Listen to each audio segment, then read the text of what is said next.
Tata! Sowcarpet காக்கடா shop போல் வீட்டிலேயே பாதாம் milk செய்யலாமா? அதுக்கு நான் 2 லிட்டர் பால் எடுத்துக்கிட்டேன். ஸோ தேவையான அளவு பாதாம் எடுத்துக்கோங்க.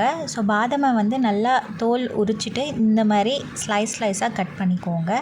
ஸோ நீங்கள் இந்த மாதிரி ஸ்லைஸாக கட் பண்ணிங்கன்னா தான் நல்லா சூப்பராக இருக்கும். உங்கள் ஸ்வீட்னஸ்க்கு ஏற்ற மாதிரி சர்க்கரை போட்டுக்கோங்க. ஏன்னா நம்ம பாலை நல்லா சுண்ட வைக்க போகிறோம். 2 லிட்டர் இருக்கிற பால் அரை லிட்டராக ஆக்க போகிறோம். ஸோ அதாவது 3 கிளாஸ் தான் வரும் பாலே.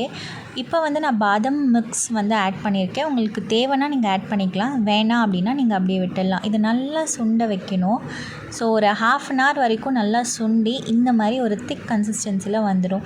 ஸோ அதை நல்லா ஆற வச்சு ஒரு பாட்டிலில் போட்டு இல்லைனா கிளாஸில் போட்டு நீங்கள் ஃப்ரிட்ஜில் எடுத்து சாப்பிட்டிங்கன்னா சூப்பரான காக்கடா ஸ்டைல் பாதாம் மில்க் வீட்லேயே ரெடி ஆகிடும். நீங்கள் பாதாம் கொஞ்சோண்டு அதை காய்ச்சும் போது நீங்கள் பாதாம் போட்டுக்கணும். மீதி பாதாம் லாஸ்ட்டாக தூவி விட்டுருங்க. ஏன்னா அப்போ தான் அந்த நல்ல பாதாம் கிறிஸ்ப்னஸ்ஸாக இருக்கும். அப்படி இல்லைன்னா வெந்தபடி ஆகிட்டு அது நல்லா இருக்காது.